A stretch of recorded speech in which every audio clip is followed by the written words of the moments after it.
माजी नगराध्यक्ष महेश कांदळकर यांनी धनुष्यबाण चिन्हावर मागची 5 वर्ष नगरपालिकेमध्ये नगराध्यक्ष म्हणून कार्यकाल पूर्ण केला आणि नगराध्यक्ष कार्यकाल पूर्ण होतात ते पक्षाच्या कार्यक्रमातनं पक्षाच्या शिवसेनेच्या शाखेतनं गायब झाले आणि गायब झाल्यानंतर ते आता ज्या पक्षात गेले त्या गद्दार पक्षांच्या पक्षात जाऊन त्यांनी स्वतःची आधी गद्दारी त्या ठिकाणी सिद्ध केली। त्या ठिकाणी सांगेन की याच नगराध्यक्षांची त्या काळात तक्रार होती की दीपक केसरकर पालकमंत्री असताना स्वतःची नगरपालिका शिवसेनेची आहे तरी दीपक केसरकर कुडाळ कणकवली नगर पालिकांना नगरपंचायतींना जास्त पैसे का देतात ही तक्रार त्यावेळी स्वतः नगराध्यक्ष त्या ठिकाणी करत होते। आणि गेली 3 वर्ष या मतदारसंघात पालकमंत्री रवींद्र चव्हाण आहेत त्यांच्याकडे त्यांनी सीओची तक्रार केली, खासदार नारायण राणेंकडे सीओची तक्रार केली। मग या तक्रारीनंतर या 2-2.5 वर्षात या सीओवर काय कारवाई झाली आणि जे नगराध्यक्ष या ठिकाणी सीओची तक्रारीचा गोष्ट घेऊन लोकांमध्ये जात आहे, मुळात आधी नगराध्यक्ष महेश कांदळकर यांच्या कार्यकालात आलेल्या एकाही सीओशी त्यांचं त्या ठिकाणी पटलेलं नाही। नगरपालिकेच्या कर्मचाऱ्यांशी त्यांचं पटत नव्हतं, नगरपालिकेच्या शिपायांशी त्यांचं पटत नव्हतं। त्याच्यामुळे नगराध्यक्ष महेश कांदळकर यांना स्वतःचे नगराध्यक्ष काळात असलेले अधिकार प्रशासन चालवण्यासाठी काय करायला लागतं हेच मुळात समजलेलं नाही। आणि नगराध्यक्षांना असं माझं म्हणणं आहे की गेले 3 वर्ष या ठिकाणी बीजेपीचे पालकमंत्री आहेत, केंद्रात नारायण राणे मंत्री होते, आता पण ते मंत्री म्हणून निवडून आले, तर मला त्यांनी सांगावं की या मालवण नगरपालिकेकडनं मालिकेसाठी तुम्ही किती निधी या मालवण नगरपालिकेसाठी तुम्ही आणलात, किती पाठपुरावा केलात। आणि मला असं सांगायचं आहे की ते असं म्हणतात की त्या काळाची नळ पाणी योजना ही बीजेपीच्या काळात मंजूर झाली।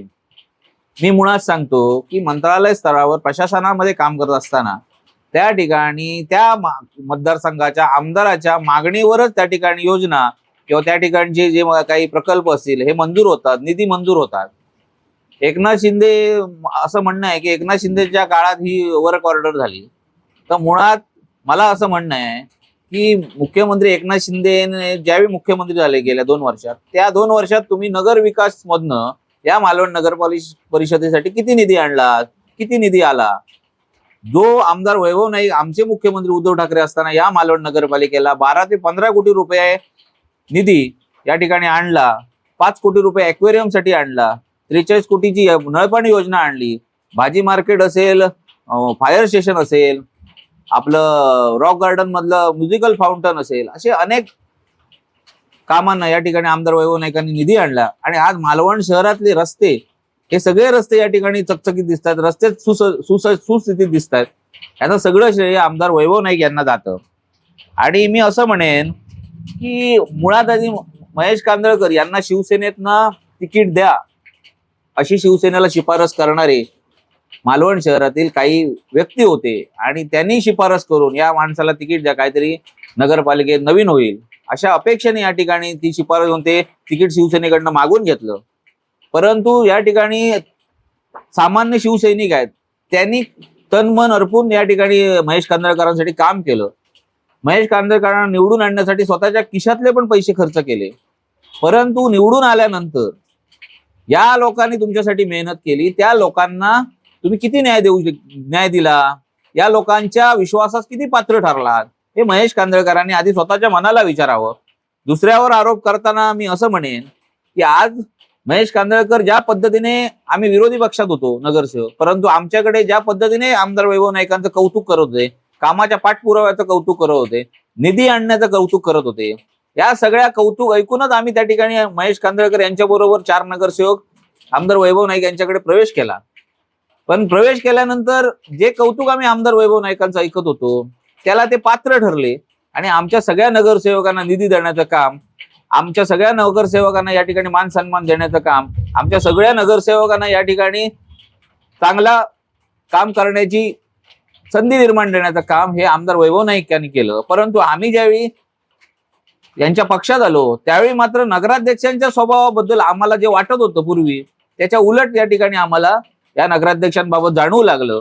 आणि त्यामुळे मला असं सांगायचं आहे की प्रत्येकाची पात्रता ही त्यांच्या कामाने ठरत असते, त्याच्या स्वभावाने ठरत असते आणि त्याच्यातही तुम्ही पात्र ठरला नाहीत. माझं असं म्हणणं आहे की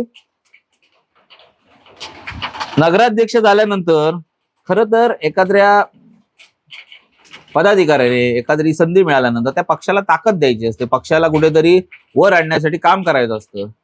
पण नगराध्यक्ष मुळात झाल्यानंतर खऱ्या अर्थानं ज्यावेळी आता पक्ष फुटला, पक्ष गद्दारी झाली, ह्या काळात पक्षाबरोबर ठाम उभं राहण्याची गरज होती. कारण ज्या शिवसैनिकांनी, ज्या मालवणच्या जनतेने तुम्हाला निवडून दिलं, त्यांची अपेक्षा आज ते मालवणची जनता बघत आहे की ह्या वाईट परिस्थितीत किंवा ह्या संघर्षाच्या काळात कोण कोण पदाधिकारी या ठिकाणी शिवसेनेची ठाम राहत आहेत, याची परीक्षा या ठिकाणी होत आहे.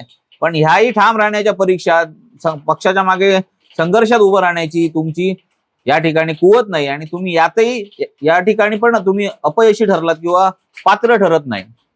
या मालवण नगरपालिकेची नळपाणी योजना आहे, जी 43 कोटीची नळपाणी योजना आज त्या ठिकाणी या ठिकाणी निविदा झाली.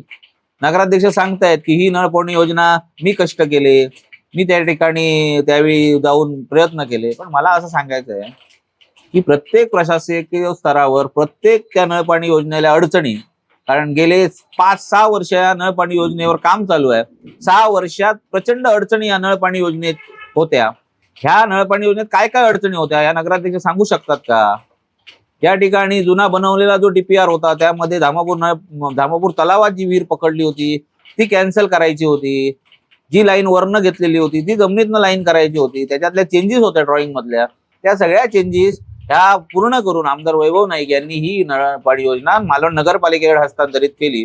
आणि या नळपाणी योजनेला प्रशासकीय कालावधी असताना पण सातत्याने पाठपुरावा करून ही नळपाणी योजना पूर्ण करण्याचं काम आमदार वैभव नाईक यांनी केलं.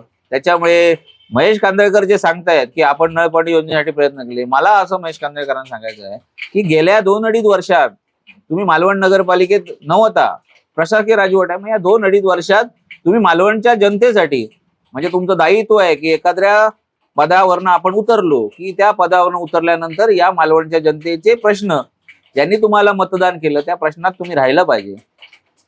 महेश कांदळकर असं म्हणतायत की केंद्रात सत्ता बीजेपीची आहे, त्यामुळे या ठिकाणी पण सत्ता ही बीजेपीची किंवा म्हणजे आता शिंदे गटाची हवी. तर मला मुळात असं म्हणणं आहे की तोक्ते वादळ झालं. या ठिकाणी मुख्यमंत्री उद्धव ठाकरेंनी प्रचंड निधी आम्हाला या ठिकाणी तोक्ते वादळात दिला, मदत निधी दिला.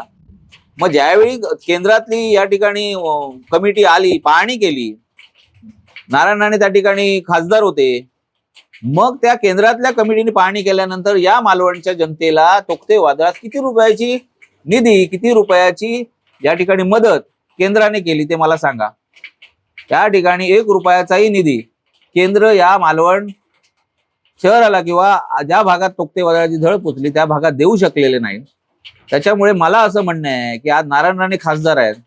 मग नारायण राणे खासदार आहेत तर मग या जवळजवळ 7-8 वर्षात नारायण राणेंच्या खासदारकीच्या काळात मालवण शहरात त्यांच्या खासदार निधीतून किती रुपयाचा निधी दिला हे पण महेश कांदळकरांनी जनतेला सांगावं. किती रुपये त्या ठिकाणी मालवण जनतेसाठी एक जाणीव, या मालवण जनतेच्या मतदानाची जाणीव ठेवून देण्यात आला, तो महेश कांदळकरांनी सांगावं. पण मुळात आधी महेश कांदळकर हे शिंदे गटात जाण्याचं कारण की त्यांना निलेश राणेंबरोबर काम करायचं नव्हतं.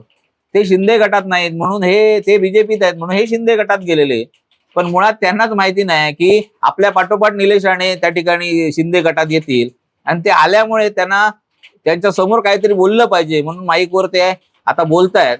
पण मुळात आधी निलेश राणेंच्या या उमेदवारीला किंवा निलेश राणेंनाच मुळात विरोध हा महेश कांदळकरांचा आहे. या ठिकाणी मला असं म्हणायचं आहे की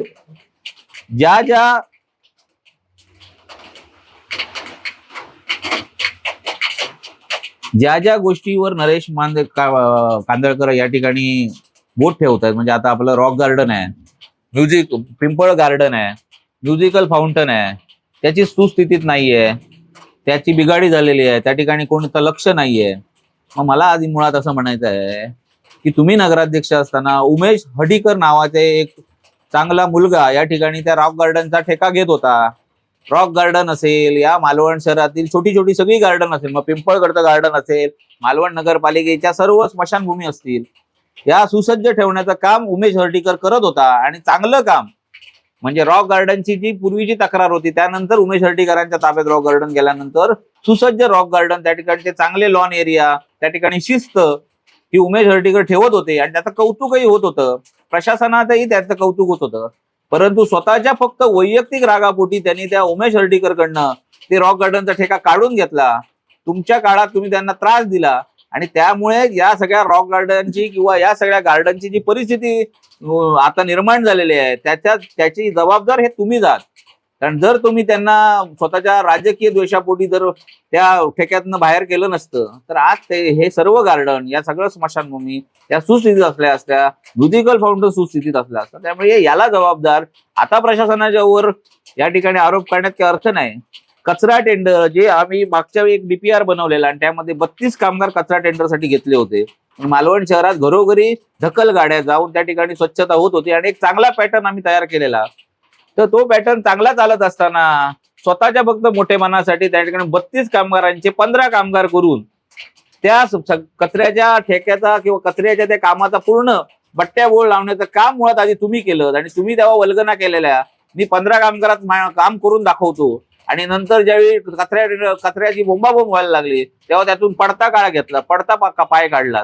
त्यामुळे या सगळ्या मालवण शहराच्या गोष्टींना ज्या काही तुम्ही सांगताय, जनतेला दाखवताय, त्यामध्ये सत्तेवर असताना पण तुम्ही अपयशी ठरलात आणि सत्तेतनं बाहेर पडल्यानंतर जी तुमची जबाबदारी होती त्या जबाबदारीत पण तुम्ही अपयशी ठरलात. पण आता तुम्हाला मला असं सांगायचं आहे की खरोखरच तुम्हाला वाटत असेल की तुम्ही बोलता ते बरोबर आहे आणि तुम्ही जे काही विकास कामांच्या गोष्टी सांगताय त्या बरोबर असं असेल तर मला वाटतं येणाऱ्या निवडणुकीत नगरपालिकेच्या धनुष्यबाणाच्या चिन्हावर तुम्ही उभं राहा, तिकीट मिळवून दाखवा आणि मगच त्या ठिकाणी तुम्हाला समजेल की या जनतेत तुमचं किती काम आहे.